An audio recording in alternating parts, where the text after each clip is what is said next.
And now he's introducing the series here along the West Coast. And we are very privileged to have JIGME with us today. JIGME.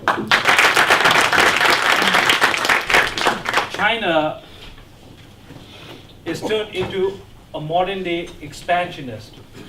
They're going around taking over countries through trade. This map actually shows pieces in Asia. Nowhere in America, nowhere in South America, nowhere in Africa. An expansionist by their own right. Tibet before 1949 was an independent country. So why was Tibet invaded? We have a lot of concepts. The Chinese really believed that they needed to, the liberation of the Chinese started. They felt like Tibet needed to be liberated. There was a strong belief within themselves. When they came in, little did the Tibetans actually know that this was happening. But historically, when we look back, when you control Tibet, you control Asia. Right? Not only can you have nuclear weapons pointed towards India and Pakistan, you can actually control all the water sources that flow into India. That's about 47% of the world's population. And of course, Tibet had plenty of uranium, gold, completely pure, untouched virgin lands. When we talk about the Tibetan Revolution, it's been ongoing since 1949. In 1959, March 10th, there was an uprising.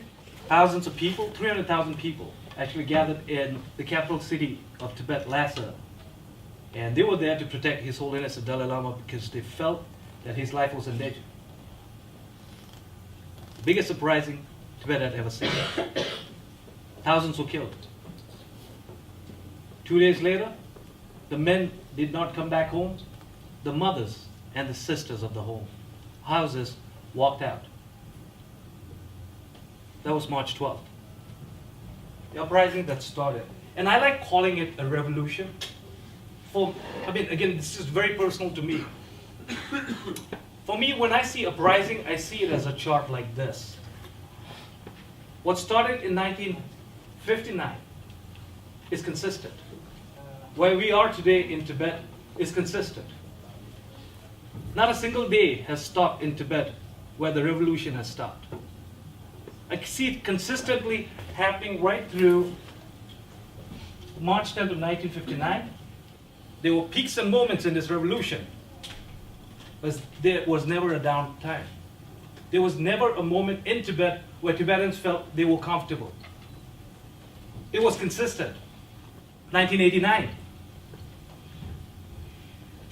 Started with a few hundred people gathered, moved into thousands in Lhasa, the capital city. Hundreds killed. 2008. This exploded beyond Lhasa, every part of Tibet. If you remember, this was around when the Olympics was, a lot of people in this room very much involved with that. Organization SFT, very involved with that. Meantime in Tibet, people in Tibet felt that the world was watching China. There was going to be a change. Olympics was one of the things that was happening in 2008, but they felt that was going to make a difference. Patriotic re-education, or the legal education that the Chinese call it now, has been one of the tools that the Chinese government really believe will help change and influence Tibetans in Tibet. They strongly believe that educating, forcing Tibetans to really understand and be loyal to the motherland, the great Chinese motherland, will change Tibet. When they started the patriotic re-education, hundreds of monks were taken away. They were taken away to undisclosed places. They were made to study, try to believe, and most of all, try to undercut the Dalai Lama. There were two goals: accept the motherland and deny the Dalai Lama. For monks, this is very tough.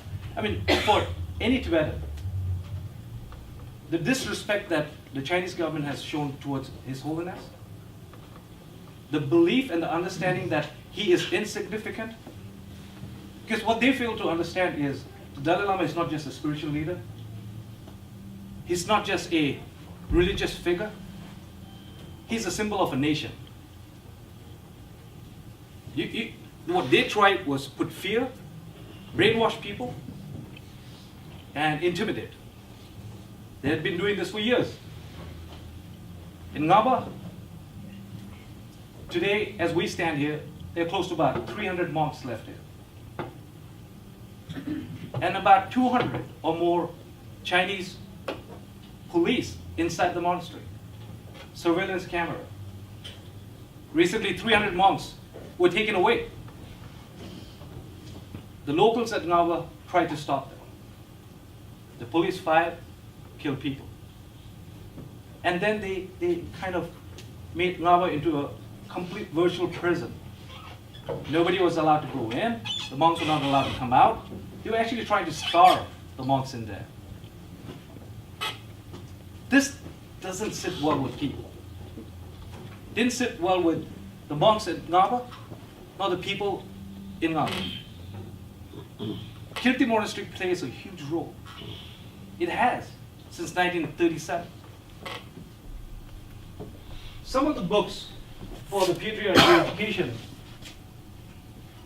these are actual books.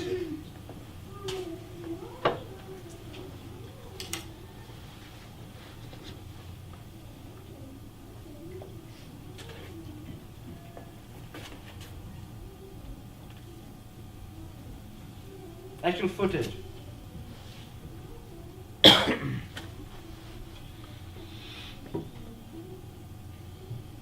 And as we talk towards more of I do want to talk about this. When this happened, normally, even the most passive of people, when they see this happen, it moved a lot of people to be very angry. Angry to a degree that it is very much uncontained. We have been angry, but this kind of floated out. Thousands of Chinese students attacking Tibetan students. Unacceptable. These are young Tibetan students wanting to create a future for themselves, wanting to have a decent education. If you can't speak Chinese, if you're not educated in the Chinese system of education, you can't survive in Tibet. They were attacked. The whole world knew about this. Sat and watched this. They made it look like a kind of an incident that happens in frat houses here. You know, I've seen more violence in football and soccer than students attacking Tibetan students, and the concept and the belief that they will get extra credits. This is what's been sown in. This happened in Chengdu, right after the self-evolution that happened in Chengdu. This is how the next generation of Chinese students, the educated, reacted.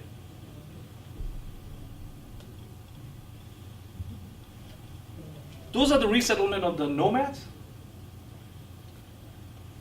The Chinese really, I mean, what is very frustrating is they believe that they want to tell the world that they are doing better for the Tibetan people, providing them healthcare, providing them close-knit community buildings, and telling them that they should let go of the nomadic life.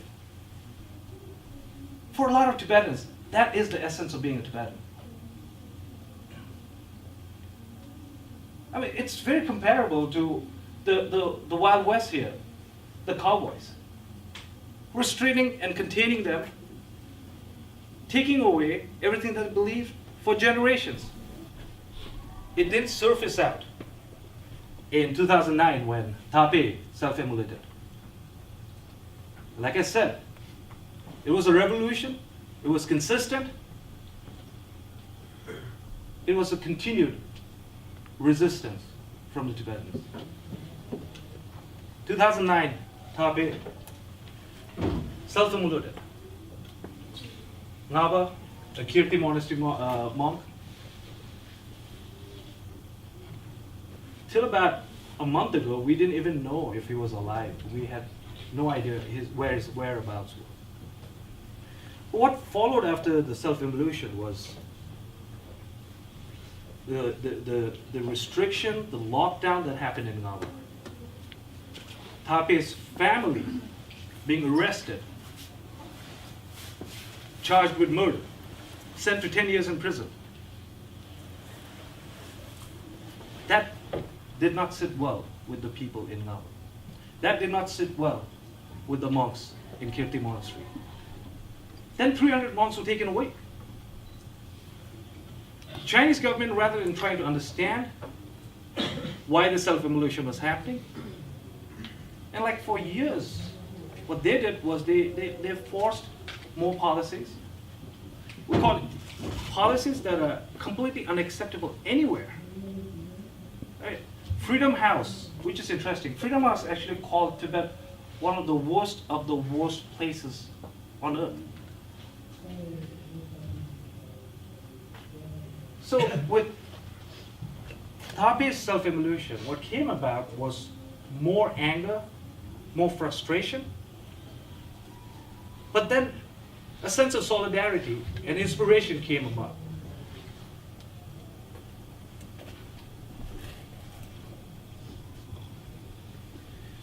In 1998,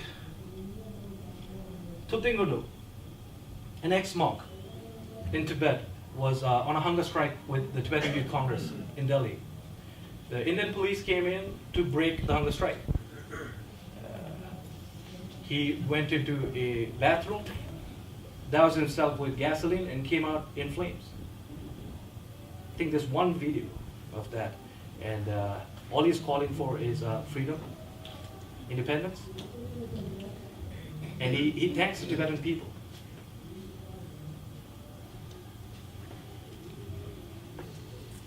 That was the first self-immolation we had heard of. Shocked the Tibetan community, shocked the whole world. There were different reactions at that point. I kind of talked briefly about Muhammad Bouazizi from Tunisia. When he self-immolated, say it started Arab Spring. People across the world came together in not sympathy, but more in solidarity. There was a chain of self-immolations that happened across the Arabian nation. But for a Tibetan who self-immolated, at that point, we were at a crisscross where we had to, within ourselves, we had to sit and argue of whether it being justified, whether it was a religious act or it was a political tool used.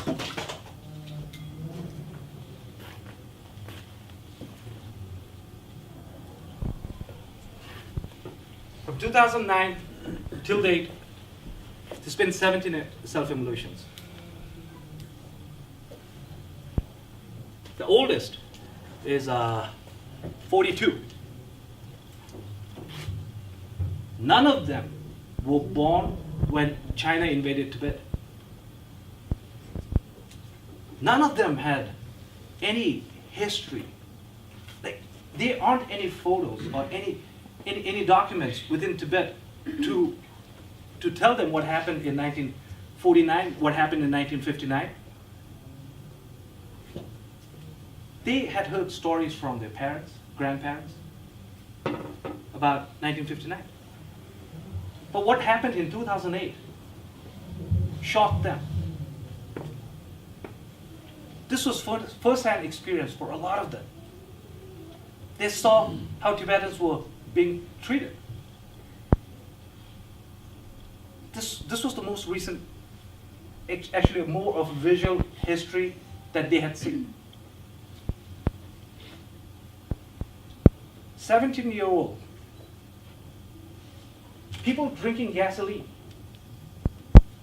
People putting barbed wire around themselves. Powdering themselves with gunpowder. What does it take for people to do that?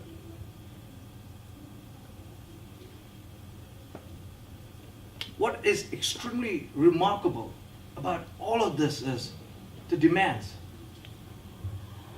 Independence for Tibet and the return of His Holiness the Dalai Lama. 2008, exact same demands.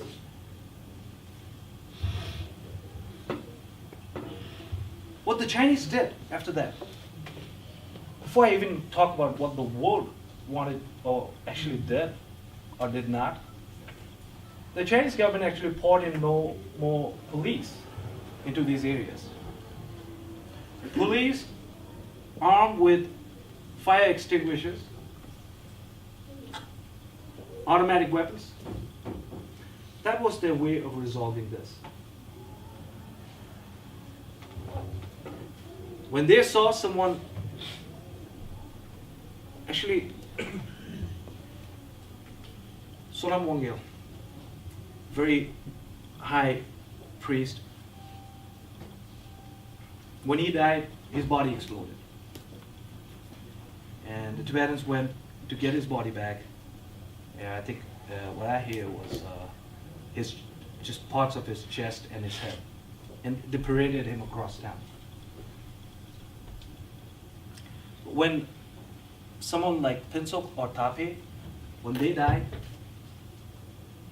they were Tibetans out in the street fighting, but it took a lot of time, even for the people, to be out in front of the police station. Right? In front of the police station. Where we stand today, we've come a long way from where Tape self-immolated. Not only in terms of the self-immolation, but the reaction within Tibet. Lobsang Jaimyang, he was in flames. The Chinese police chased him down. They had big, long poles with nails. So it takes a lot when you are actually hitting someone who is on flame with a stick with nails on it. There's absolutely no way or no intent from the Chinese government in any way to understand, recognize, or even feel what was happening in Tibet. 17 of them, their belief was that they will make the rest of the world realize, they will remind the Chinese government that Tibet is not a part of China. These are self-evolutions. We keep talking about it. Are very personal decisions. Very personal. No intent of harming anyone. Very conscious decision of raising awareness. As an individual who's frustrated, who is sick and tired of what's happening, how do you react? You either take a bomb and blow up a place. Takes a lot of frustration. You need to be pushed to the rims.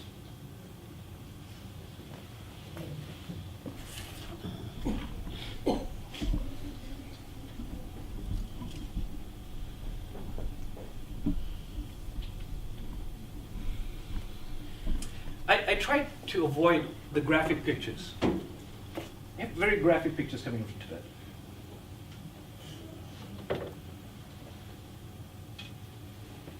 How many of you have seen this nun just stand in the middle of the road? Hands clasped, praying. Or her who rolled over so that she could clasp her hand, calling out for freedom while flames are coming out of their mouth.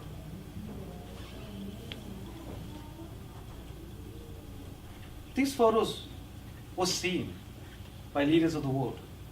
These photos were seen by people across the world. Minimum reaction. For the Chinese government, it gives them permission. It gives them authority. It makes them feel it's okay when governments across the world are not reacting because of their own business interest, or because they are intimidated by China, because China will not buy their next batch of Airbuses, it gives the government legitimate reason that they are on the right track. Hence, like I said, it's a revolution that's moving, consistently moving. It's been self-evolutions, unheard of. People applauding within Tibet. In fact, they are out in the open saying there are a lot more people who will self-immolate. Many more. Since Ladila will be talking more about the grassroots movement within Tibet, but there is resistance coming in. I want to point out to what happened in 2006. In 2006, in one of the teachings by His Holiness actually taught us Tibetans, we like wearing animal skin fur. You know, Tibet is a cool country. It gives us a sense of pride, authority. He said we should stop wearing those. He said that once. 2 days later, across Tibet, Tibetans were burning skins in the middle of the road. Shocked China. Shocked China. Rebkong, 2010. 14, 15-year-old students out in the street, demanding that Tibetan be retained in their schools. They won, right? Or in 2020, this happened just like a week, 2 weeks ago. Or 2011, 5,000 monks gathered to celebrate the enthronement of the Dalai Lama. And they said if the Chinese police want to come in, they should be dressed as Tibetans and speak Tibetan. Victories that actually came in to a point 2 days ago, 3 days ago actually.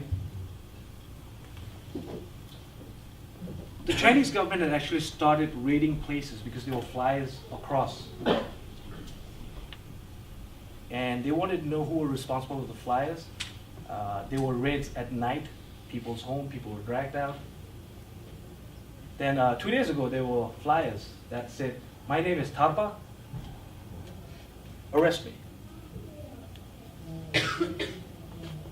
2 days later, we see what Tarpa looks like. Could be sitting here, any one of us. The people tried to stop the police from arresting Tarpa. One person was shot and killed, many more injured. Right now, as we speak, 10,000 Tibetans have gathered.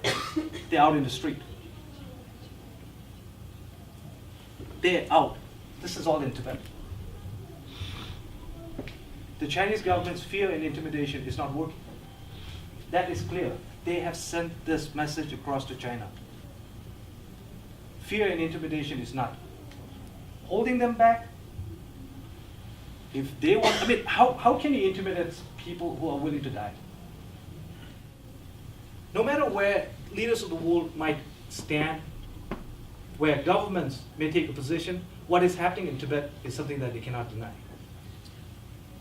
They keep denying that there are any problems in Tibet. Keep denying.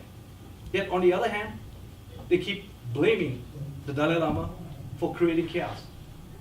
Completely contradicts themselves. Since 1959, they have not changed their policies on Tibet. Not a bit. They have to take a strong hold within Tibet.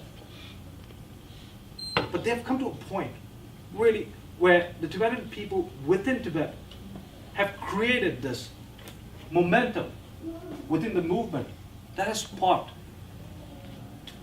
For someone like me, Alhamdulillah, we go out and talk about what's happening in Tibet. Because this is exactly when the 17 people self-immolated, this is their hope. That people are listening, that people will react. I'd like to end with something that's very bothering in a sense of where we stand as citizens of this world. When we look at a country like Nepal, completely ruled by China, acceptance to the Chinese policies, troubling Tibetans. When we look at where the strongest and the most powerful man in the world is not willingly ready to accept a Nobel laureate or welcome him with dignity and honor? When we see that a country that fought for apartheid is not willing to invite a leader, there's something wrong. No matter where China stands, like I said, since 1959, they have not changed their policy. The world has been changing their attitude towards China. What remains consistent, what keeps us inspired, is what's happening in Tibet. That has not changed. If anything, it's gone stronger, it's gone more powerful. 10,000 people out in the street. They might not outmatch the Chinese army, but their determination and their poise is scaring the Chinese government. So the revolution is very much alive. Thank you.